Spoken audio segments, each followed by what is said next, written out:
여기 교회로 말미암아 이루어지는 놀라운 역사에 대해서 말하고 있는데, 교회로 말미암아 하늘에 있는 통치자들, 권세자들, 각종 지혜를 알게 하신다. 하나님께서는 교회를 통해서 이렇게 놀라운 일들을 행하신다.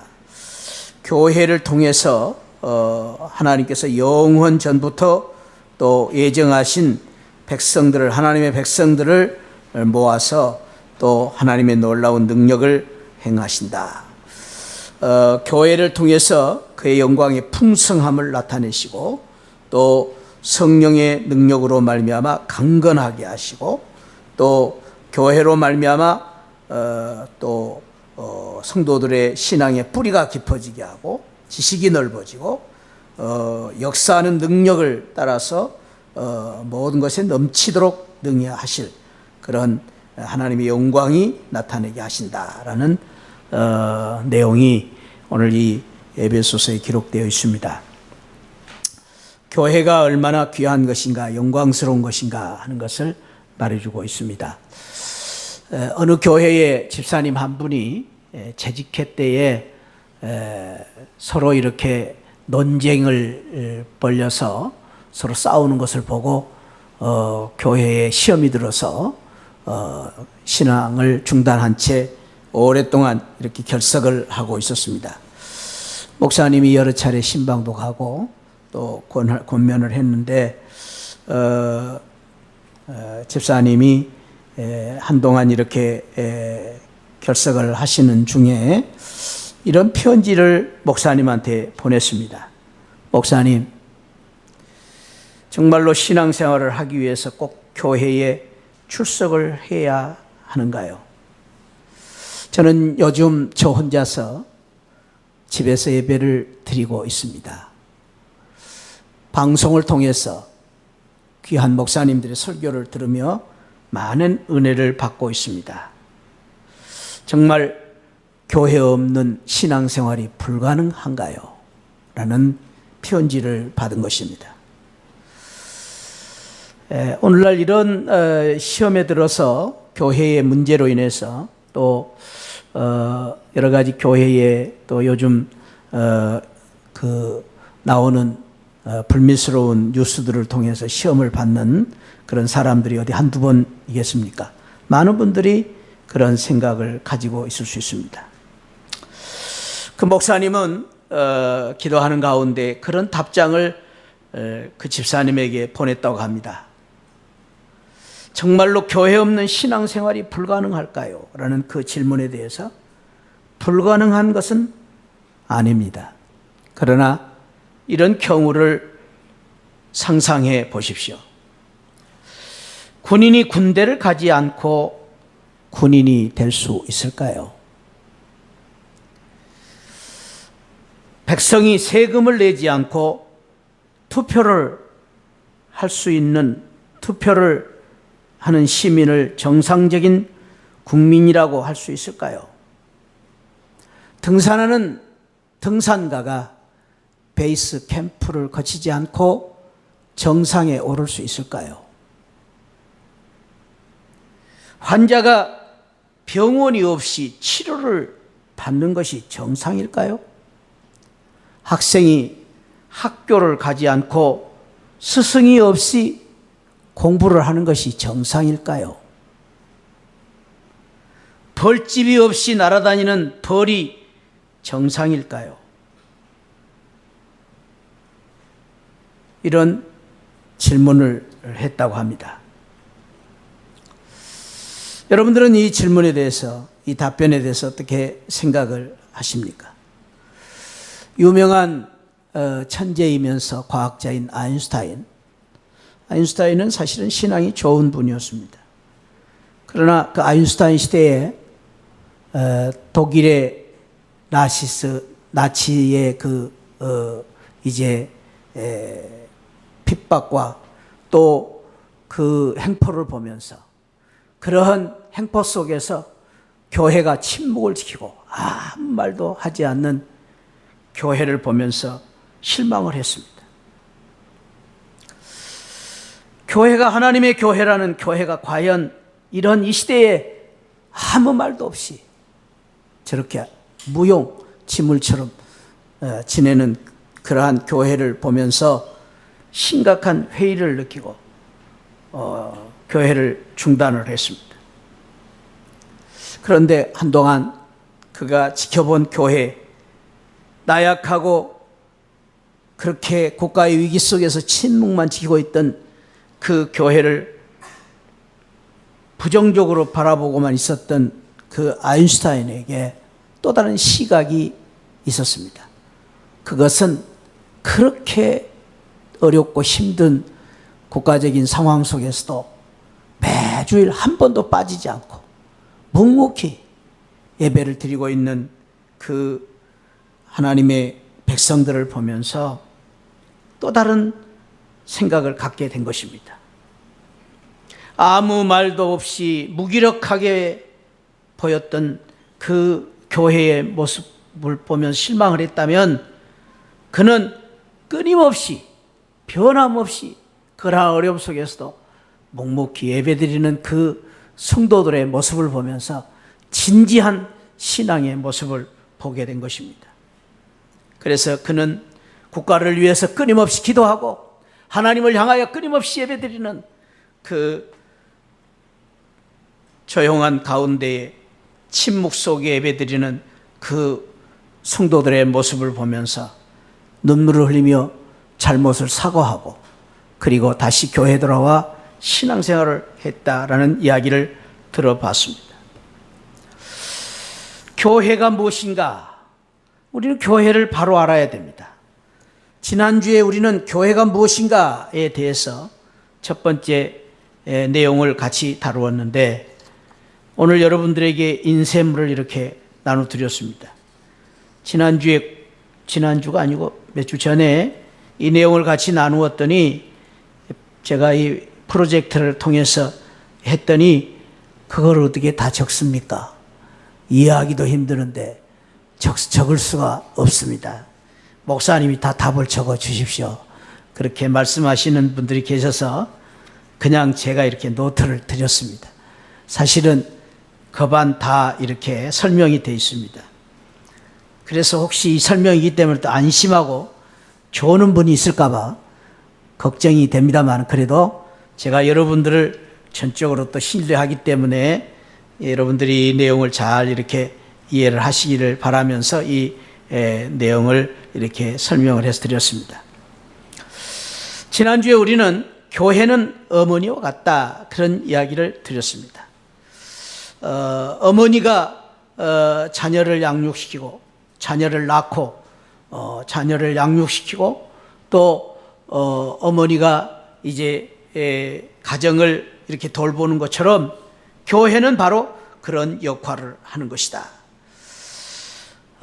교회가 때로는 어렵고 또 힘든 일도 있지만은 또 참 우리를 실망시키는 일도 있지만은 이 세상에 어머니들 중에 자식을 버리는 어머니도 있고 또 자식을 무책임하게 그렇게 기르는 어머니도 있습니다. 그러나 이 세상에 어느 누구도 어머니를 비난할 수 없습니다. 왜? 이 세상에 대부분의 어머니들이 참으로 자녀들을 위해서 헌신적으로 사랑하고 있기 때문입니다. 교회도 마찬가지입니다. 우리가 교회를 안타깝게 생각할 수도 있지만은 감히 교회를 비난할 수 없는 것은 교회는 우리의 신앙의 어머니와 같은 것이기 때문입니다. 뿐만 아니라 이 교회는 배에 있어서는 물과 같은 것이다 라고 생각할 수 있습니다. 물이 없이는 배는 아무 소용이 없습니다. 그런데 배가 물에 떠 있을 때에 물이 배를 때로는 힘들게 만들 때가 있습니다. 때로는 거센 폭풍이 불 때에 물이 배로 이제 이렇게 침범해서 배를 가라앉히려고 하는 그러한 경우도 있습니다. 그러나 아무리 파도가 일고 바람이 거슬려서 물이 거세게 저항한다 해도 배는 물 위에 있어야 됩니다. 마찬가지입니다. 우리 신앙생활에 있어서 교회가 그런 것입니다. 교회가 때로는 우리를 아프게 만들기도 하고 실망스럽게 하기도 하고 또 우리에게 시험을 주기도 하지만은 교회를 떠나서는 우리가 신앙생활을 할 수가 없습니다. 그것이 교회입니다. 기차가 철도를 떠나서는 기차가 능력을 발휘할 수 없듯이 바로 교회는 우리 신앙생활에 있어서 우리 신앙생활의 중심이요 또 신앙생활의 바탕이 되어야 되는 것입니다. 교회란 무엇인가? 지난번에 교회에 대해서 교회는 에클레시아이다. 에클레시아는 부름받은 성도들의 공동체다. 교회는 건물이 아니고 부름받은 성도들이 교회다라는 것을 지난번에 같이 나누었습니다. 우리는 오해하고 있습니다. 새하늘교회 이 건물을 교회라고 생각하는데 아니요. 저와 여러분들이 새하늘교회입니다. 부름받은 성도 한 사람 한 사람 우리 모임이 새하늘교회인 것입니다. 세상 사람들은 새하늘교회를 평가할 때 건물을 보고 평가하지 않습니다. 저 건물이 얼마나 크냐 작으냐 그걸 보고 평가하지 않고 세상은 우리 새하늘교회 성도들이 어떻게 믿음으로 사는가 거기에 따라서 새하늘교회는 참 주님 잘 믿는 성도들이 모인 교회다 이렇게 평가하는 것입니다. 왜? 그것이 바로 교회이기 때문입니다. 교회의 기초에 대해서 지난번에 우리는 4가지로 했습니다. 말씀과 성례가 이루어지는 교회가 돼야 되고 성령의 역사가 이루어지는 교회가 돼야 되고 우리 인간의 믿음이 있는 교회가 돼야 되고 궁극적인 기초는 예수 그리스도다. 우리가 이 시대에 이제 교회에 필요한 형태 3가지는 교회는 자신을 목적으로 내세우는 교회가 되어서는 안 된다. 교회의 목적과 희망은 오직 하나님의 나라를 드러내는 교회가 되어야 된다. 교회는 열려진 교회가 되어야 되고 항상 개혁되는 교회, 자기 비판적인 교회, 끊임없이 변화를 가져오는 교회가 되어야 된다.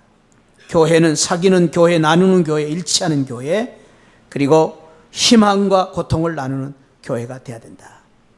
그리고 그 희망과 그 고통을 나누면서 끊임없이 일치하고 협동하는 교회가 되어야 된다. 이러한 이제 교회를 갖기 위해서 우리는 6가지 교회의 의미를 가져야 된다라는 것을 정리했습니다. 교회는 예수 그리스도로부터 시작한 교회여야 된다. 교회의 기초는 예수 그리스도다. 교회는 예수 그리스도를 닮아야 된다. 교회는 그리스도를 지향하는 교회가 된다. 그리스도를 바라보는 교회가 된다. 예수 그리스도가 교회의 주인이시며 그러므로 그리스도만이 교회를 다스려야 된다. 그리스도가 교회의 기초다.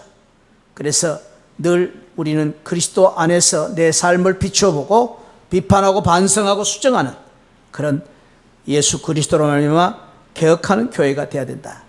교회는 예수 그리스도의 재림에 대한 기다림을 가져야 된다라는 것을 우리가 지난주에 나누었습니다.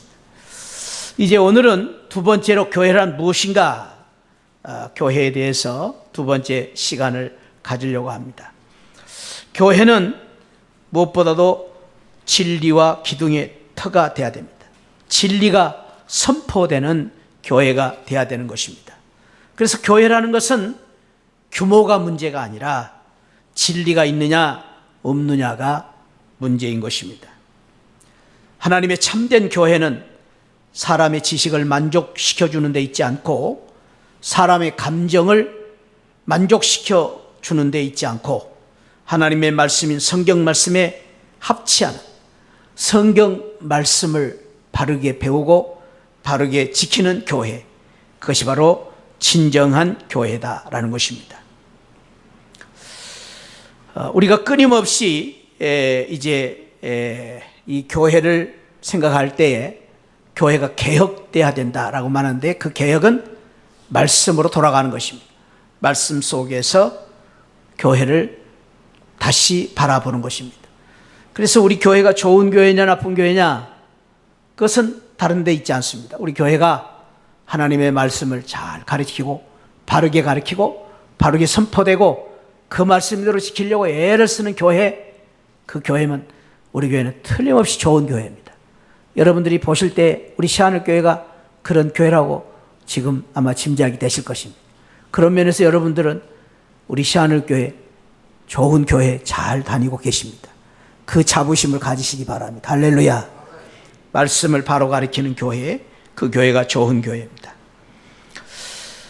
그런 교회로서 교회의 특징, 오늘은 교회의 특징에 대해서 먼저 이제 나누겠는데, 교회는 너무나도 귀하고 소중한 공동체입니다. 왜? 그 교회로서의 독특한 성격을 가지고 있기 때문입니다.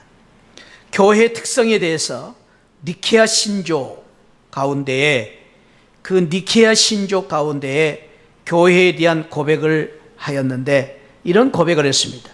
우리는 또한 하나요 거룩하고 보편적이며 사도적인 교회를 믿는다. 거룩한 교회를 믿는다. 거룩한 공회, 거룩한 공교회, 거룩한 보편적인 교회를 믿는다라는 그러한 신앙을 정한 것입니다. 이 니케아 신조는 사도 신조에 대해서 교회에 대한 내용이나 그리고 성자 예수 그리스도에 대한 신앙 고백을 위주로 신앙을 간단하게 요약해서 언급해 놓은 그러한 그 내용입니다. 거기 니케아 신조에 대해서 설명을 했습니다. 니케아 신조라는 것은 로마 캐톨릭 교회, 동방 정교회, 성공회, 주요 개신교 교파들이 권위인 것으로 받아들이고 유일한 에큐메니칼 전 그리스도 교회적 신조로서 이 신조를 정했습니다. 이 신조를 니케아 콘스탄티노플 신조라고 부르고 있는데 325년에 니케아 공의회에서 선포한 신조를 콘스탄티노플 공의회에 확대 개정해서 이 신조를 정했다. 제가 이 설명을 부원한 것은 우리가 사도신경, 니케아 신경, 이러한 신경이 무엇인가에 대해서 이해를 돕기 위해서 만들어 놓은 것입니다. 사도신경은 우리 사도들의 신앙을 요약해서 성경의 말씀을 이제 가지고 신앙을 요약해서 만든 그러한 내용입니다. 그래서 우리는 예배 시간마다 그 사도신경을 고백함으로 말씀에 근거한 우리의 신앙을 이제 확인하고, 그리고 말씀에 근거한 신앙을 고백함으로 말미암아 우리가 주 안에서 하나의 신앙 고백을 한 공의회임을 이제 확인하는 것입니다. 그래서 신앙 고백을 한다는 것이 매우 중요합니다. 신앙 고백, 우리가 사도신경을 가지고 고백하는데 이제 어떤 또 교회에서는 요즘 신앙 고백을 생략하기도 합니다. 그러나 또 어떤 교회에서는 이 신앙 고백을 매우 중요하게 생각해서 예배 시간에 다른 순서를 생략하더라도 신앙 고백을 생략하지 않는 그런 교회가 있습니다. 우리 교회는 신앙 고백을 매우 중요하게 생각해서 예배 시간마다 그 신앙 고백을 하고 있습니다. 왜? 그 신앙 고백을 통해서 우리가 믿음의 한 공동체임을 확인하는 것입니다. 특별히 니케아 신조에서 교회의 특성 4가지를 말했는데, 첫째는 무엇입니까? 하나의 교회, 하나의 교회, 단일성, 교회는 하나다. 그 다음에 두 번째가 뭡니까? 교회의 거룩성, 성성, 교회는 거룩하다, 거룩한 공동체다. 세 번째는 무엇입니까? 보편적 교회, 보편적 교회다라는 것을 말했고, 네 번째로는 사도적 교회다, 이렇게 말씀드린 이것에 대해서 설명은 조금 이따가 더 구체적으로 할 수 있을 것입니다. 그래서 이것을 통하여서 거짓교회와 참교회를 구분하는 기준을 삼았다. 이것이 이제 니케아 신조를 통해서 교회의 특성을 규명했는데, 거기에 따라서 오늘날 우리는 교회 특성 4가지를 지금도 우리는 이제 그대로 우리가 존중하고 있는 것입니다. 교회의 특성 가운데 두 번째 우리가 생각해야 될 것이 하나님의 백성에 대한 문제입니다. 하나님의 백성. 제가 첫 시간에 교회는 에클레시아, 하나님의 뜻대로 부르심을 받은 성도들이 교회다, 그런 말을 했습니다. 근데 그 성도들이라는 말이 이 하나님의 백성과 어떤 관계를 가지고 있느냐 하는 것입니다. 하나님의 백성의 의미는 구약의 뿌리를 가지고 있습니다.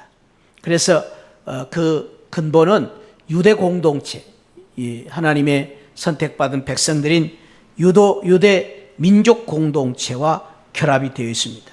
그러면서 동시에 이 하나님의 백성이라는 이 의미는 사실은 거기 첫 번째로 최초의 기독교 공동체가 죄로부터 회개와 용서의 표식으로 세례를 베풀었으며, 세례는 장차올 하나님의 통치에 대한 기다림 속에서 예수 그리스도 이름으로 거행되었다. 그래서 세례를 통해서 회개와 용서의 표식으로 세례를 베풀므로써 이제 참 부름받은 하나님의 백성들, 이 백성들이 하나님의 공동체, 하나님의 백성이다라는 것을 이제 성경에서 정의하고 있습니다. 이들은 이 하나님의 백성들은 무엇을 하는 사람이냐? 공동의 예배와 각 가정에서 드리는 예배를 통해서 이스라엘과 구분을 하는 그러한 이제 공동체로 신약의 공동체가 바꿔진 것입니다.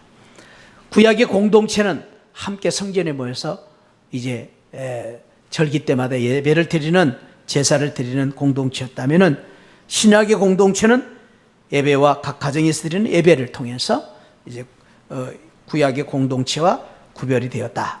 그 다음에 신약의 공동체는 예수님이 거행한 성만찬은 회상의 만찬인 동시에 기다림의 만찬으로 실행되었다. 이 만찬이 구분되는 예식이 되었다. 그래서 성찬식을 통해서 구약의 공동체와 신약의 공동체의 차이를 이렇게 구별해 놨는데, 그 구별은 성만찬을 통해서 고린도전서에서 교훈한 것처럼 주님 오실 때까지 이를 기념하여 행하라 라는 주님의 그 말씀 따라서 우리는 주님의 재림을 생각하면서 이 만찬을 행하는 그런 공동체로 바꿔졌다라는 것입니다. 네 번째로는 최초의 기독교 공동체, 신약의 공동체는 그 자신의 조직과 운영 체계를 가지고 있다. 그래서 공동체마다 자신의 조직과 운영체를 가지고 있다. 다섯 번째, 최초의 공동체는 사랑의 교통과 사귐이 옛 이스라엘 공동체와 구분해 주었다. 그래서 옛날에는 하나님과의 관계, 하나님께 제사 드리는 공동체였다면, 지금은 신약의 공동체는 사랑의 교제, 사귐이 있는 공동체로 구별을 했다. 그래서 이 하나님의 백성이라는 이 명제의 뜻이 무엇이냐? 이 하나님의 백성이라는 하나님의 교회 성도들의 의미는 모든 인종적 구별을 넘어서는 세계적 교회, 보편적인 가족이라는 것을 뜻한다. 아까 우리 니케아 신조에서 보편적 교회다라는 그러한 말을 우리가 했는데, 그 보편적 교회라는 것은 민족적, 국가적, 지역적, 성적 치안을 넘어서는 하나의 가족의 공동체를 말하는 것이다. 그래서 교회는 보편적 공동체로서 차별을 두어서는 안 된다. 남녀의 차별, 국가적인 인종의 차별, 어떤 차별도 교회에서는 있을 수가 없다라는 것을 교회의 특성으로 이렇게 우리가 이제 받아들여야 되는 것입니다. 두 번째, 이 하나님의 백성이라는 이 말은 예수 그리스도의 부르심을 통해서 형성되는데, 그러므로 하나님의 백성은 예수 그리스도의 부르심을 받은 예수 그리스도의 것으로 부름받은 자들이다. 성도라 부르심을 받은 자들이다. 여기 그리스도의 것으로 부름받았다.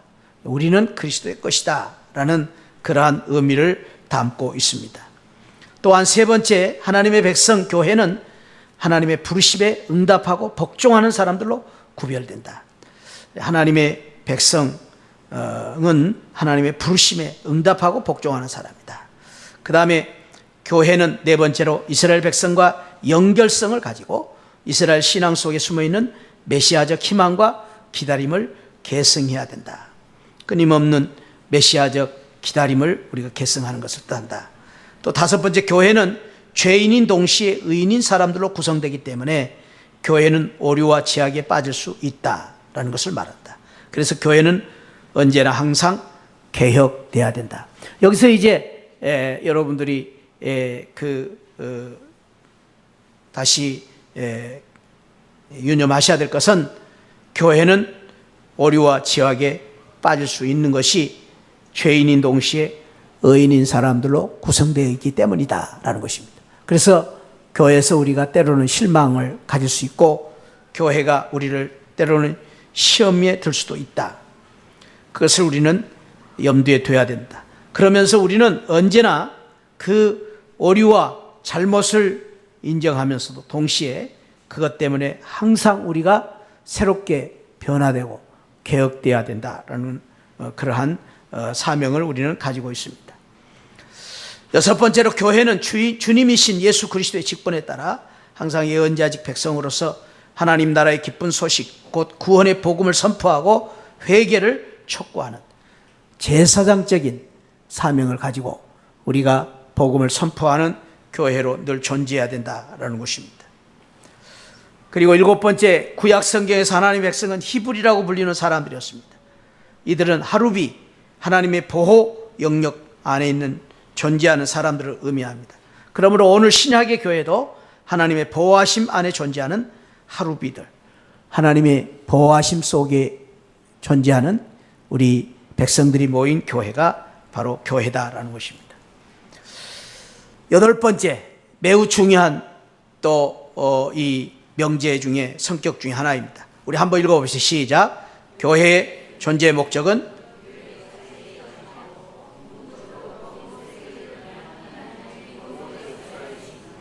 교회 자체에 있지 않습니다. 그래서 우리는 이 교회 자체를 위해서 존재하는 것이 아닙니다.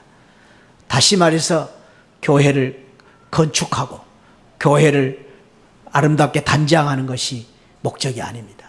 왜 건축을 해야 됩니까? 전도를 위해서. 그것이 목적이 돼야 된다는 것입니다. 또 마찬가지입니다. 우리 교회인 저와 여러분 자신이 존재하기 위해서 이 교회가 존재하는 것이 아니라, 저와 여러분들을 통하여서 끊임없이 이 세상에 믿지 않는 사람들을 전도하기 위해서 우리가 존재해야 되고, 내가 은혜를 받아야 되고, 내가 또 성령 충만해져야 되는 이유가 거기에 있다라는 것을 우리는 잊지 말아야 됩니다. 교회 자체의 목적이 있는 것이 아니다. 우리는 끊임없이 제사장적인 사명을 감당하는 그러한 교회가 되어야 된다라는 것입니다. 그러면서 세 번째로는 그리스도의 몸이 무엇인가를 우리는 또 이해해야 됩니다. 교회를 이야기할 때 교회는 그리스도의 몸이다라는 명제를 가지고 있는데, 이것이 무엇이냐? 첫째는 시작. 교회는 두 개 교회가 있다. 세계교회와 지교회가 있다. 지교회는 우리 새하늘교회를 말합니다. 새하늘교회는 지교회이면서 또한 세계교회 중에 하나가 되어야 된다. 이것이 교회의 중요한 사명입니다. 그래서 우리는 끊임없이 우리 교회만 존재하는 것이 아니라 우리 교회와 세계교회를 함께 이렇게 이제 섬기는 그러한 교회가 되어야 된다. 그래서 우리가 그 세계교회를 위해서 교회가 함께 모여서 이 지역에 노회가 만들어지고, 노회가 함께 만들어서 총회가 만들어지고, 그 총회가 또한 이제 세계교회와 함께 하는 그러한 한 교회로서 우리가 사명을 감당하고 있는 것입니다. 두 번째 읽어봅시다. 시작. 교회에 속한 교인들은 하나가 되어야 함을 말합니다. 달리 말하여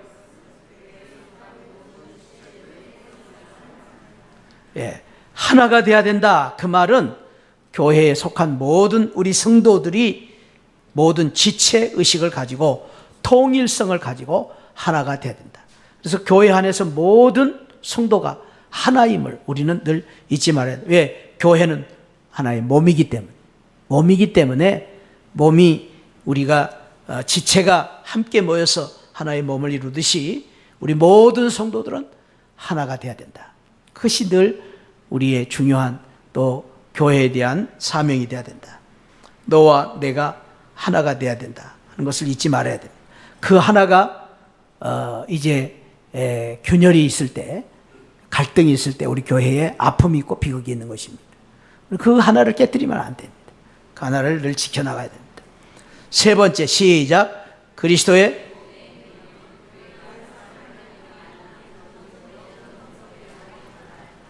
우리가 하나의 몸이다 하는 것은 삶을 함께 나누는 공동체가 돼야 된다. 삶을 함께 나눈다는 말은 교회에서 예배로서 우리가 교제하는 것으로 끝나지 말고 우리의 삶 속에서의 아픔과 또 우리의 삶 속에서의 걱정, 근심, 고민을 함께 나누는 그런 공동체가 돼야 된다. 그래서 정말로 우리 교회가 좋은 교회가 되려면은 우리 모두가 다 한 지체로서의 서로가 서로를 깊이 알고 교제하는 그러한 교회가 될 때에 좋은 교회가 될 수 있다라는 것입니다. 네 번째, 시작. 그리스도인들과 교회들의 한 몸됨과 통일성을 말하는 동시에 그들의 다양성을 말한다. 몸은 하나이지만 여러 가지 지체로 구성됨을 의미한다. 그러므로 매우 중요한 것은 관용입니다. 관용. 따라합시다. 관용. 관용이 무엇입니까? 서로 이해하고 서로 용서하는 것입니다. 왜 용서해야 됩니까? 다르기 때문에. 왜 용서해야 됩니까? 다른 것이 부딪히기 때문에. 다른 것이 부딪힙니다. 다르기 때문에 부딪히는 것입니다. 그걸 끊임없이 우리가 관용을 통해서 하나를 이루어야 됩니다. 교회가 그 관용을 잃어버리면 하나가 될 수 없습니다. 하나가 되지 못할 때 교회는 교회로서의 성격을 잃어가는 것입니다. 교회가 하나 되어야 됩니다. 다양성을 우리는 인정하면서 당신과 나가 다르다. 정말 다른 면이 많습니다. 당신과 내가 다른 것이 당연한 것이고 그렇게 다를 수가 있을까? 그것이 당연한 것입니다. 똑같은 사람들이 모여서 한 몸을 이루는 게 아니라 전혀 다른 사람, 전혀 생각도 다르고 성격도 다르고 전혀 다른 사람들이 만난 것이 교회입니다. 당연한 것입니다. 똑같은 사람들이 만날 수가 없습니다. 그래서 우리는 그런 다른 사람들과 어떻게 하나를 이룰 것인가를 늘 우리가 힘써야 되는 것입니다. 다섯 번째, 시작. 이 명제는 모든 교인들과 교회들의 평등을 의미합니다. 교회는 고하가 없습니다. 교회는 절대로 평등해야 됩니다. 누구나 다 평등해야 됩니다. 어떤 분들은 이 평신도라는 말을 오해를 합니다. 그 평신도라는 말은 사실은 우리 모두에게 다 필요한 말입니다. 다 평신도입니다. 목회자도 평신도, 여러분도 평신도. 평신도라는 말은 우리 모두가 다 평등한 성도라는 뜻입니다. 그것을 어떤 분들은 직분을 따져서 평신도다. 물론 직분의 구별이 있습니다. 그러나 그 의미를 우리는 잘 이해하면서 평신도라는 말을 써야 됩니다. 그 다음에 일곱 번째, 시작. 그리스도는 교회 안에 계실 뿐 아니라 교회로서 실존합니다. 그는 교회 안에 교회로서 실존합니다. 그러므로 교회는 그리스도의 지상적, 역사적 실존 형식. 교회 안에 계실 뿐 아니라 교회로서 실존한다. 우리 주님이 교회로서 머리가 되시고 또 교회 안에 계신다. 성도 안에 계신다. 그런 의미를 가지고 있습니다. 그 다음에 여덟 번째, 시작. 그리스도의 몸은 그리스도에 대한 교회의 배타적 소속성과 구분성을 내포한다. 그것은 교회가 철저히 그리스도께 속해 있음을 의미하며 교회는 일종의 종교적 공동체가 아니라 예수 그리스도와 함께 죽었고 그의 부활과 함께 다시 살아난 사람들의 모임이다. 그리스도의 몸이다. 그리스도의 관계를 의미합니다. 철저히 우리는 그리스도의 관계 속에 있어야 됩니다. 아홉 번째, 시작. 그리스도의 몸의 개념은 실제적인 실존, 모든 피조물이 그리스도 통치에 포괄되어 있다는 것을 내포한다. 교회가 우리가 참으로 무엇인가를 바로 이해하면서 우리가 잘못된 것을 고쳐야 되고 그리고 바른 교회로 돌아가는 것이 개혁입니다. 그럴 때 우리 교회는 좋은 교회가 될 것입니다. 이 교회가 교회 될 때에 하나님께서 정말로 우리 시안을 교회를 축복하시고 교회가 교회될 때에 우리가 신앙생활할 때 은혜가 넘치고 사랑이 넘치고, 교회가 교회될 때에 우리 교회가 소문난 교회가 되고, 교회가 교회될 때에 우리 교회를 통해서 새 생명의 역사가 일어나는 좋은 교회가 될 것입니다. 그래서 우리는 끊임없이 우리 교회가 좋은 교회가 되게 하옵소서라고 기도해야 되는데, 그 좋은 교회는 건물이 아니죠. 시하늘교회가 페인트칠을 아름답게 해서 새로운 교회가 되는 것이 아니고, 교회가 교회되게 하옵소서라는 것은 정봉채 목사가 되는 것이 아니라 우리 모두가 바른 신앙을 가진 성도로서의, 교회 지체로서의 바른 신앙을 가진 교회가 될 때 우리 교회는 교회다운 좋은 교회가 되는 것입니다. 그럼 저와 여러분들이 끊임없이 이 말씀에 따라서, 오늘 배운 이 말씀을 따라서, 또 성경 말씀을 따라서 내가 바른 교회가 될 수 있도록 늘 나를 개혁하고 새롭게 고쳐가는 그러한 신앙생활을 할 때에 우리의 아름다운 시하늘 공동체, 그 교회가 아름다운 교회, 우리 시하늘 교회가 좋은 교회가 될 것입니다. 바라기는 저와 여러분들 한 사람 한 사람이 이 귀한 말씀에 따라서 늘 새로워져 가고 개혁해가는 바른 교회로서 이 시대에 정말로 주님께서 원하시고 기뻐하시는 그런 귀한 교회가 되시기를 주님의 이름으로 축복합니다. 기도하시겠습니다. 하나님 아버지, 감사합니다. 오늘 또 저희들 또 이렇게 귀한 이제 교회에 대한 말씀을 같이 또 나누었습니다.